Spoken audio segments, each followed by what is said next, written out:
really am so excited to kick off this meeting for the Orfalea College of Business Alumni Mentoring Program. So for those of you that don't know me, I oversee the Career Readiness Center in the Orfalea College of Business, and I've had the pleasure of coordinating the Alumni Mentoring Program for the last 5 years. And our tiny little College of Business Career Readiness Center was able to add another staff member this upcoming year, which is why we are able to really grow and expand this program and continue to expand our impact to College of Business students. So I am super excited to be here to kick off this meeting, but then also pass the torch to Travis Renaud, who is starting as our new Career Readiness Advisor in the College of Business, and also overseeing the Alumni Mentoring Program this year. And so just to kick us off, I want to say thank you all for being here. We really appreciate your time and energy. We know that you are busy and you're balancing a lot, but one of the things that I've seen year after year with overseeing this program is just the student impact that you all make. So huge thank you, huge welcome. I will pass it over to Travis to introduce himself and we'll get started. Thank you, Mallory. Yeah, so I'll start by kind of, like I said, introducing myself, but also giving you a little context of who I am and how you'll get to hopefully partner with me for many years to come. So my name is Travis Renaud. I have been at Cal Poly for a long time now. I did my undergrad at Cal Poly and my master's degree at Cal Poly. And then just a couple days after I graduated with my master's degree, I got hired to be a career counselor and was in that role for just under 10 years. The last half of that specifically supporting our undergrad students in the Orfalea College of Business. So there's many recent alums on this call that I got to meet with, and it's been so rewarding to kind of see you all thrive and now give back to the college through this program. So that was my role for about 10 years. And then, like Mallory mentioned, I got to move internally now into the Orfalea College of Business and take on a brand new role as the Career Readiness Advisor. Most of my role is supporting the career advising for our graduate students, which has been super exciting to kind of help them get excited about their career. So that's kind of that day-to-day. A lot of the minutia I'm working with is supporting those students. But then another component is working alongside Mallory and the Career Readiness Center to oversee this program. And so I'm really lucky to have had Mallory's support over the last 5 years and to see the growth that this program has.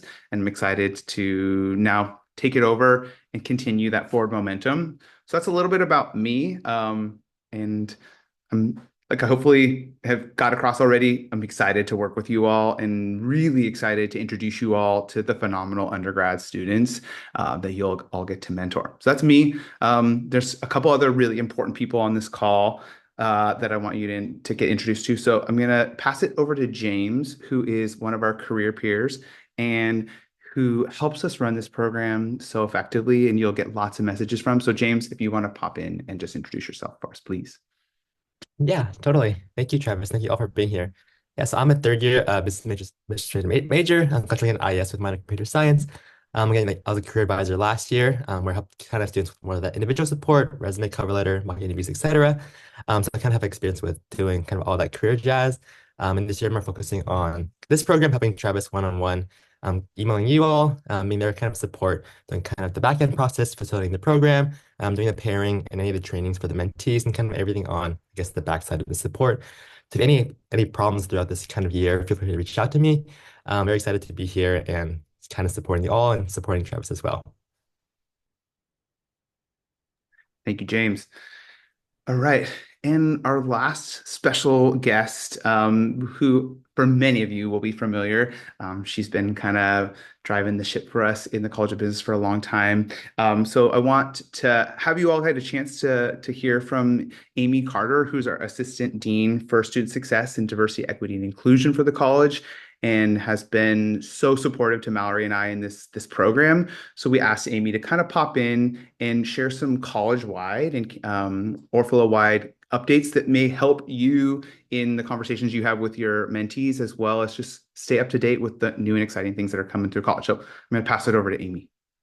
Thank you. Thank you, Travis. Welcome, everyone. And thank you for being here and taking the time out of your busy schedules to learn about the program. And whether you're a new mentor or you've been mentoring students for a while, whether you've been connected with the College of Business or kind of getting reconnected since you last attended, we're really, really excited to have you here and be a part of this amazing program. A little bit, I wanted to just share some high-level updates from a little bit about kind of the student experience and type of support and initiatives that we have also for Orphala students. We're getting ready next week to welcome all of our new students to our WOW program. We have about 1,000 new students coming in that we're excited to kind of bring into the mix and to educate and be a part of our community. My role includes leadership for our student services that we have for students. So we have very comprehensive support services across advising, mentoring, both on the alumni and the career side, but also on the peer-to-peer mentoring side. We have a multicultural business program, a comprehensive advising center.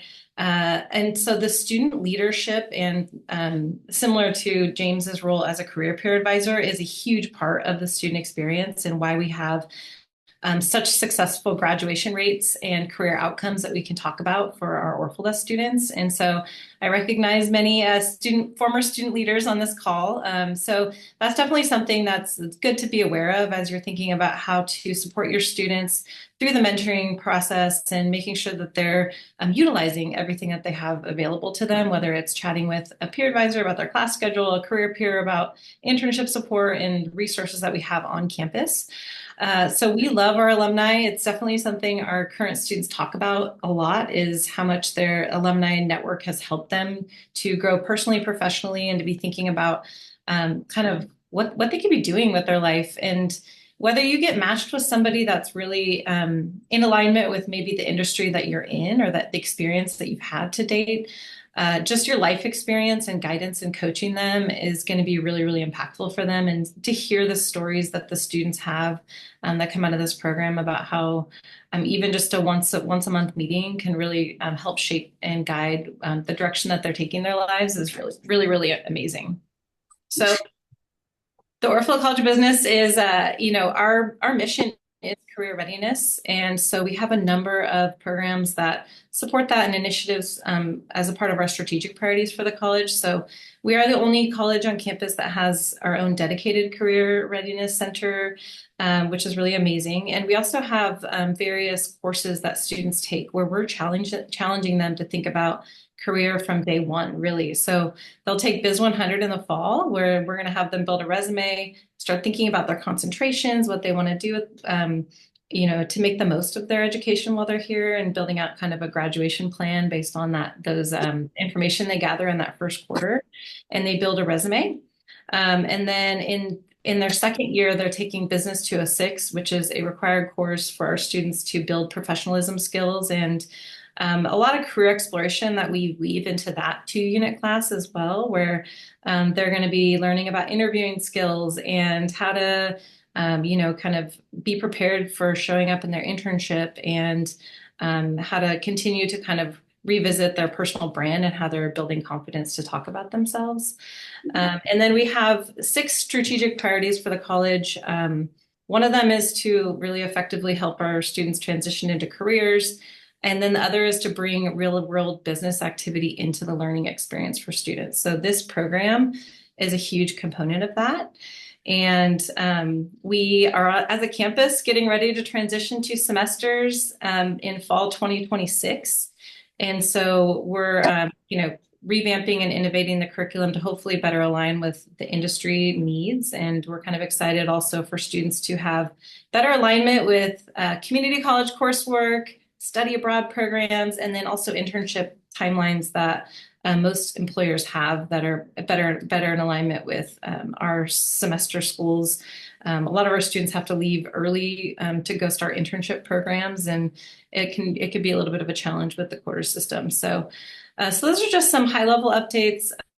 Just again, thank you for taking the time. I think this is an iterative process, so communicate often with Travis too about your experience with your students. We want them to drive this mentoring relationship, and so that may take some coaching from you all to kind of pull out, like, what are the questions that they have? What are things that they should be thinking about as they kind of explore building out their professionalism skills. So thank you all for being here.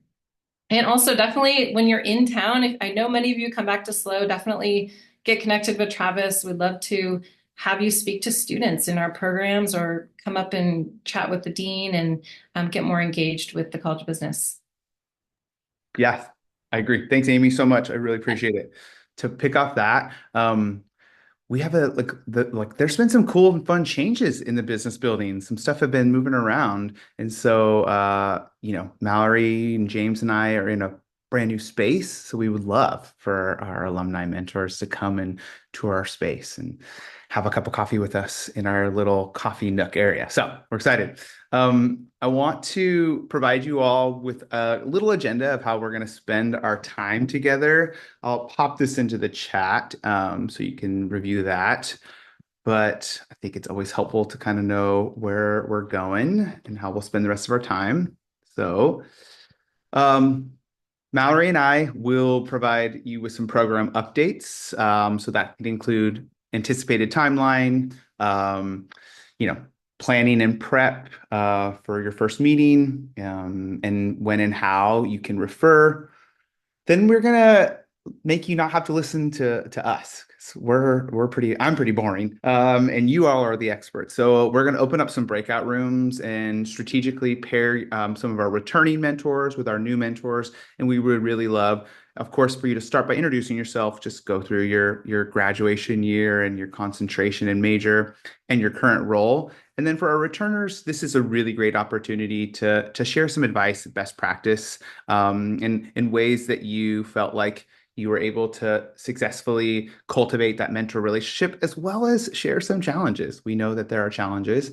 And then for new mentors, this is a great opportunity to ask those questions. We'll leave you with plenty of time to come out of those breakout rooms and hopefully share out some nuggets of advice that would be great for all. And then we will wrap up with some next steps and for how you can prepare for your next meeting that we'll have in winter. So hopefully should be painless and an enjoyable way to connect with you all. I'm going to bounce it back over to our captain, Mallory, so she can give you some updates. All right, so let's get down to some of the good stuff, maybe some of the questions that you have in your mind around logistics, timeline, what to really expect with the program. So there's a lot about the program that we've kept the same, and we've also made a few small changes. So for those of you that are returners, keep your ears open. There will be a few small adjustments as we continue to improve the program every single year.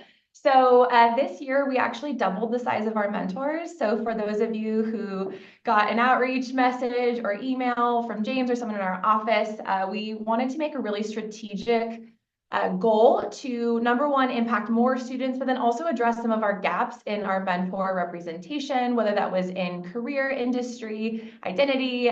We wanted to make sure that our mentor group was able to effectively serve our group of Orfalea College of Business students. So what that's going to look like, first and foremost, is our timeline and what you can kind of expect over the next month. So as Amy and Travis mentioned, we are welcoming all of our College of Business students back for the beginning of fall quarter in a week and a half. So next week is WOW Week, and really that's when we start doing all of our student outreach. So I always say overseeing this program is like a really twisted puzzle because you have all these really wonderful mentors, but then you also need to find the right students to be paired with those mentors that align in career goals, interest areas, etc. So during weeks 1 and 2 of the quarter, we do a huge marketing campaign to get our students signed up for the program. So we will be targeting to get about 150 to 200 students signed up, and then we'll start the matching process. So you can really expect to be paired about mid-October. So there's a rolling process to the pairing.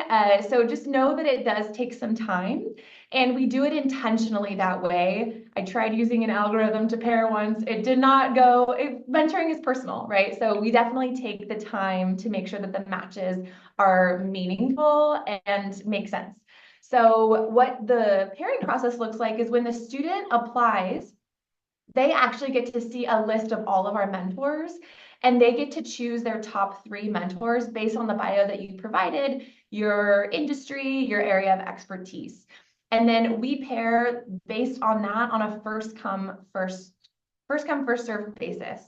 So the earlier that a student signs up, the more likely that they'll get their first or second choice mentor. Now, for some of you, you may have indicated that you prefer to mentor a specific type of student. So we definitely take that into consideration. So let's say you're like, I only want to work with a 4th year student that's going into investment banking, and you get the first year student signs up first and they select you as their #1 mentor and they aren't sure about their career path. We won't pair them with you. So we do kind of have a little bit of a stopgap to make sure that the match is great. What we find is that students tend to pick those that work at like what we call the sexier companies really quickly, but that might not necessarily align with their career goals. So we also use our expertise and our background to make the best match based on the information that they give us too. So when the student signs up, they'll submit their preferences, but then one of the things that we implemented last year was we also then have a student orientation. So similar to the new mentors that signed up, we will have the student sign up for an orientation. And this was really to address some of the ongoing challenges that we had with students entering into the program. So just because a student knows that they want a mentor doesn't mean they know how to utilize their mentor, is what we've realized. And if you can think back to being 18, 19, 20, there's kind of a little bit of that gap between maybe how you might expect a mentee to show up to your meeting and having done some research and having set goals and have some questions. And we found that our students just really didn't know how to do that. So in the orientation process, we really ask them some prompting questions. So we say, why did you sign up for the program? What are some of your career goals? What are some things that maybe you would want to learn from your mentor? We really emphasize that this program is not about them getting an internship or getting a job. And so we want to make sure that they are understanding that it's a relationship and not just a transaction of like, oh, I want to talk to this person because I'm applying for an internship there. So we do a lot of that coaching in the orientation process. And then we also prep them for the first meeting with you, which is really where you'll talk about their goals, set up a cadence for your meeting, your communication, those types of things. So we just kind of prompt them with some of those professionalism tools around communication and then kind of what to expect. So that's what happens in the student orientation and then through the pairing process. So please also, as we go through this information, if you have any questions, throw them in the chat, raise your hand, unmute, and hop in because I want this to make sense and be helpful for you all. So if you do have any questions about that process, please let us know. But after we go through the orientation process with the student, then we pair them. And what happens when they're paired is we give them your contact information that you've provided to us, and we say, here's your mentor's name and email, reach out. And then we'll also send you an email and we'll say, hey, Steve, you've been paired with James. James is going to reach out to you just so that you know that it's coming as well, especially if it's a student that you've never met before. So we'll give you a heads up when you've been paired, and then we'll share your mentee's name, and then you'll know that you can expect an email from them. It's part of the professionalism coaching that they have to reach out to you. Again, we want to make sure that this is a learning process for them and knowing how to network and build those relationships. So we do all of that pretty intentionally. So with that, I can pause for a quick moment if we have any questions, and then we'll kind of talk about prepping for your first meeting and kind of what to expect, maybe some sticky points or when and how to refer if you do have any challenges in your first mentee matching. So any questions about that process?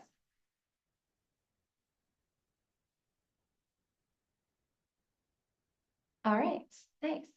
So again, I'll be monitoring the chat. Travis, why don't you go ahead and take it from here on the first meeting? Yeah.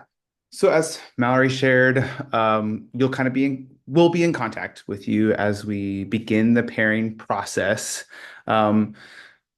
We anticipate that we want our students to be super prepared, and like Mallory said, they'll have gone through an orientation, but we know that sometimes students need a gentle reminder. So myself, James, and the rest of the team will be there to kind of help prepare students for those initial meetings with you all.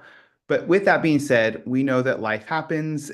We are not controlling the conversation. So what I want to build upon what Mallory mentioned is there may come a time when one of your mentees asks a question that feels outside of your scope, or you just feel unsure that, and you want to ensure that you're going to give them the most correct information. Know that there is no question that you can ask of me that I can't either give you the answer to or find the answer to. So some examples of things that you should be aware of is just just about a month ago, Cal Poly transitioned to a new job posting board. So many of you may have been familiar with Handshake, or it was called Mustang Jobs, powered by Handshake. And we just transitioned away from Handshake into a new platform called Simplicity. So I would anticipate that you may have mentees that are asking for your support in reviewing an internship opportunity to see if it matches what their area of interest is, or they may even ask you to look over a posting to see if it sounds like a role that would be of interest to their career goals.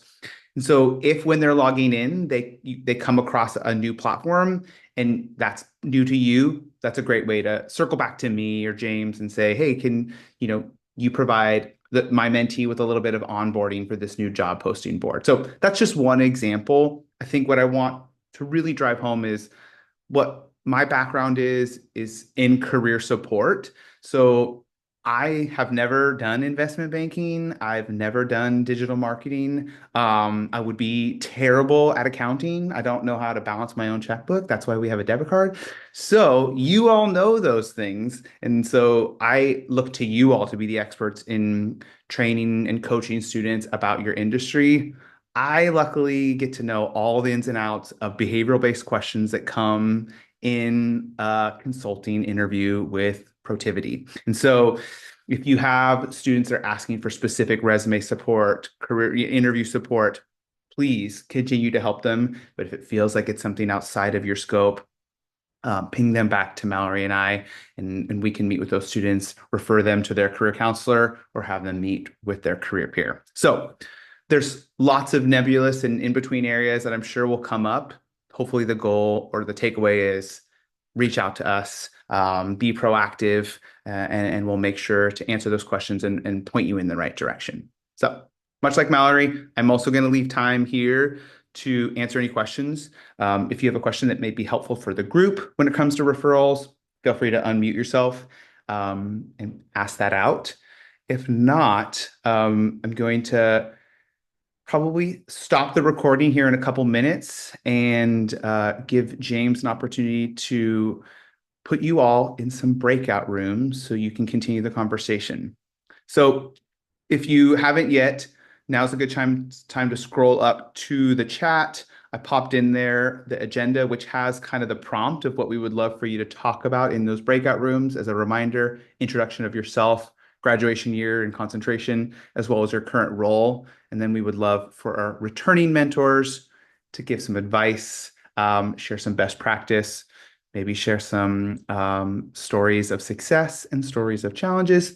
And then for our new mentors, please allow yourself time to ask any questions, and then we'll share out. So that's where we're at. Does anyone have any questions for the greater group that they would love to address? So Travis, this is Steve Howarth. Hi, Steve. This wouldn't apply to everybody, but it might apply to the other returning folks. As far as the pairing that's coming up, how about the pairing that's already happened? So for example, I had 2 first years last year. I think they're both coming back for their second year at Cal Poly. Am I carrying through with them? I'm sort of assuming that those are relationships I'm going to keep going with, but I don't know what and I realize that they could change their minds too if they wanted to get somebody new. But am I assuming that those 2 are still mine? Mallory, you want to tackle it? Yeah. Hi, Steve. Good to see you. Hello, Mallory. Hi. Okay, so yeah, this is what is always a little bit tricky with the program is that we have a 3 to 6 month commitment for you and your mentees, but obviously you've built this relationship with them, and we expect that that won't just fizzle out or end the second that your mentoring commitment ends. So what we do is every time we go through a new round of pairing, we will reach out and ask you what your capacity is. And if you're still working with previous mentees and you don't want to get any new mentees this round, that is totally fine. So we never expect that you're taking on new mentees every time. But what we have found is that maybe when you've been working with a mentee for 3 to 6 months, their need for frequency of meetings tends to taper off. And we find that most of our mentors are able to add on another mentee. So what I would say for you is maybe if you reach out to your mentees and they're still interested in continuing to meet, we welcome you to do that. And you can just reach out to Travis or James or myself and just say, hey, I don't have any capacity to take on any new mentees this year. So we always are willing to work with you. Some students might, I know students have been to their mentors like retirement party, and mentors have attended their mentees' weddings and things. So we definitely expect and hope that those relationships continue. So just keep us in the loop so we don't stack too many mentees on you. We'll be really respectful of those relationships. So but it sounds like you're not expecting these two to go forward.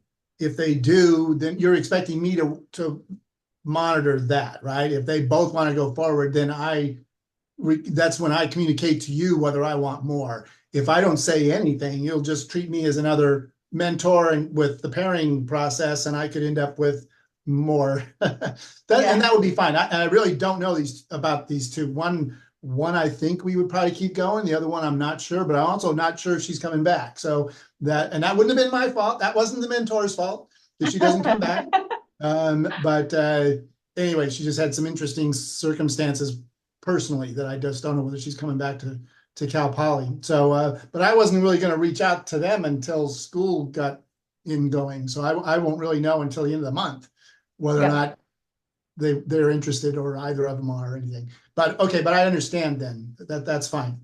Yeah, absolutely. And so, that is a really great question though. And even for our new mentors, when we pair again in April, it'll be the same scenario. So what we do is when we reach back out to you before we pair, it can be kind of confusing, but we'll say, how many new mentees do you want?